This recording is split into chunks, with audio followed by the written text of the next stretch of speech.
Bismillahirrahmanirrahim. Petisi Ulama untuk Demokrasi dan Keadilan Sosial, Lembaga Persahabatan Ormas Islam atau LPOI.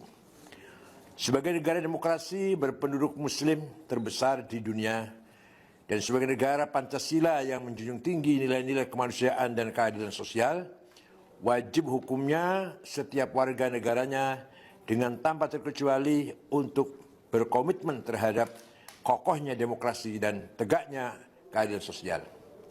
Demokrasi harus dijunjung tinggi, keadilan sosial harus diimplementasikan dengan tanpa membeda-bedakan satu sama lain.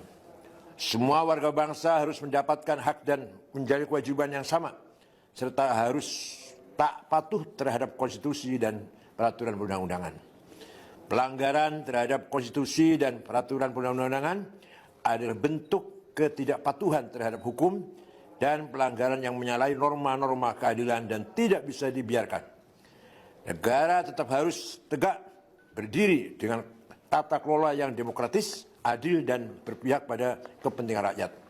Penyalahgunaan kekuasaan dan pemanfaatan sumber daya alam maka untuk kepentingan pribadi dan golongan adalah bentuk kezaliman yang tidak bisa ditolerir. Saya ulangi, penyalahgunaan kekuasaan dan pemanfaatan sumber daya negara untuk kepentingan pribadi dan golongan adalah bentuk kezaliman yang tidak bisa dibenarkan. Islam menjunjung tinggi nilai-nilai keadilan sebagaimana diperintahkan untuk berbuat adil sebagai parameter ketakwaan. Wala yajrimannakum syana'anu qaumin ala alla ta'dilu i'dilu wa qul taqwa. Jangan kamu berbuat tidak adil kepada orang yang tidak menyukaimu, yang tidak mendukungmu, maka berlakukanlah kepada semuanya. Islam sangat mendorong tumbuh berkembangnya demokrasi dan demokrasi tidak bertentangan dengan Islam. Sebagaimana perintah musyawarah dalam mengambil keputusan, wasyawirhum fil amr, fa idza azamta fatawakkal 'ala Allah, innallaha yuhibbul mutawakkilin.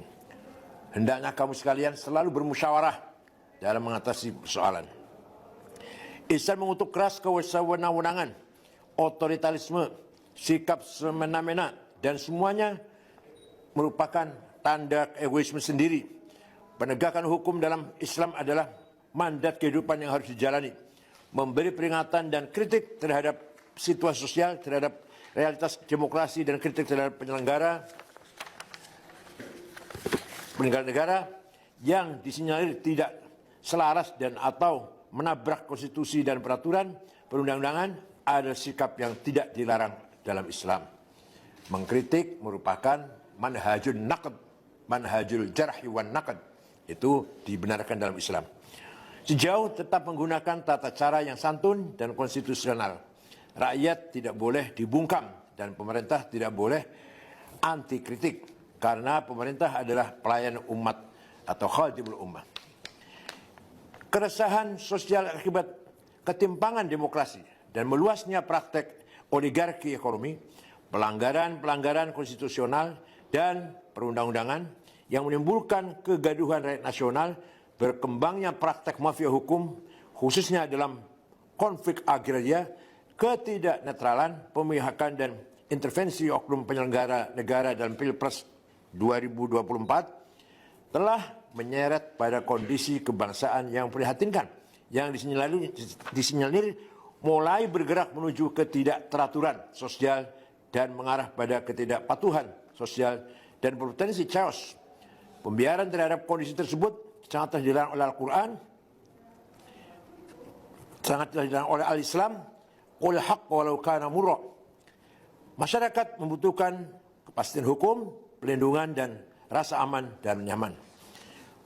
Pembiaran terhadap kondisi tersebut akan berdampak sistemik terhadap masa depan demokrasi dan masa depan keadilan sosial di Indonesia.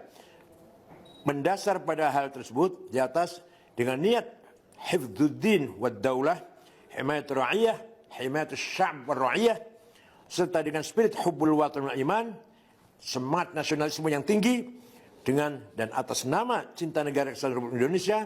Dengan ini ulama-ulama Lembaga Persahabatan Ormas Islam memandang perlu menyerukan kepada seluruh umat seluruh warga bangsa dan para penyelenggara negara untuk bersama-sama berkomitmen. 1. Menjunjung demokrasi dan menegakkan konstitusi dengan cara-cara yang konstitusional. Dan bila nyata-nyata terjadi pelanggaran, segera ambil tindakan seadil-adilnya, selaras hati nurani rakyat. 2. Mewujudkan pemerataan ekonomi dari mewujudkan keadilan sosial bagi seluruh rakyat Indonesia tanpa terkecuali. 3. Memberantas mafia hukum, mafia tanah, dan praktek oligarki yang merugikan bangsa, serta mengakhiri berbagai kesewenang-wenangan yang merugikan kepentingan rakyat.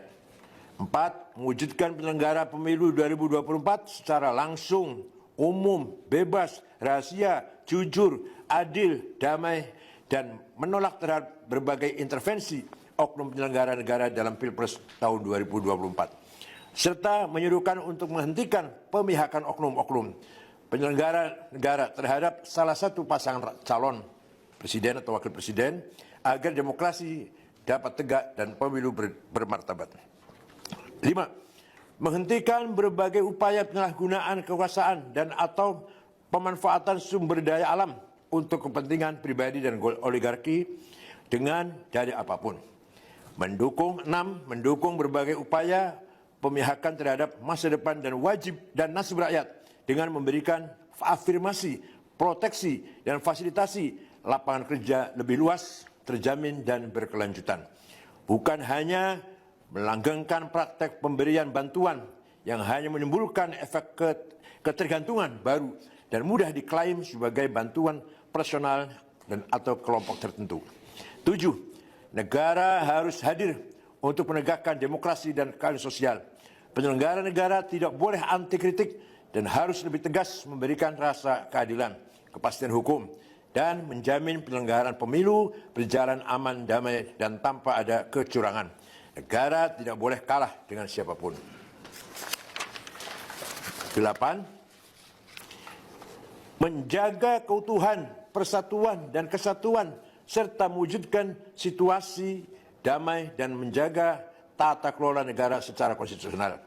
9. Mengajak seluruh umat, seluruh warga bangsa untuk menggunakan hak pilihnya secara cerdas dan menolak money politik, sekaligus menyerukan kepada semua umat untuk bersama-sama bermunajat kepada Allah Subhanahu wa taala agar bangsa dan negara Indonesia senantiasa aman, damai, makmur, dan sejahtera. Baldatun thayyibatun wa rabbun ghafur. Demikian petisi ulama untuk demokrasi dan keadilan sosial disepakati dan dikeluarkan sebagai gerakan moral, kritik sosial, dan advokasi keumatan demi dan untuk terwujudnya masa depan Indonesia yang lebih demokratis dan berkeadilan sosial. Mendasar pada pada hal tersebut, LPOI akan mengawal gerakan ini melalui organ Gerakan Sosial Demokrasi Muslim Indonesia atau Gersosdem Indonesia yang akan bergerak secara masif dan struktur di seluruh Indonesia. Jakarta, 7 Februari 2024. 1. Said Akhil Siroj, Ketua Umum LPOI. 2. Dr. Ing Bina Suhendra, Bendahara Umum, ditandatangani. 3. Deni Sanusi, Sekjen LPOI, ditandatangani. 4.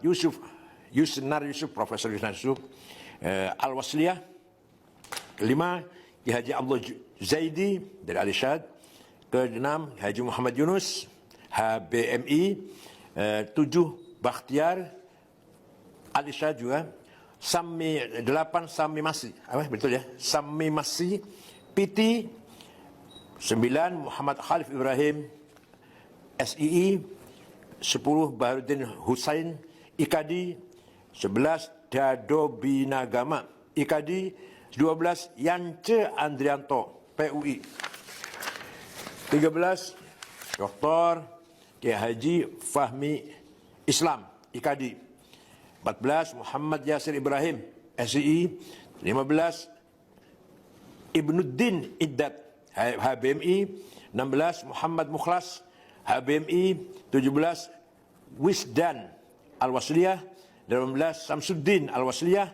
19. Dr. Muslihan NWDI, NW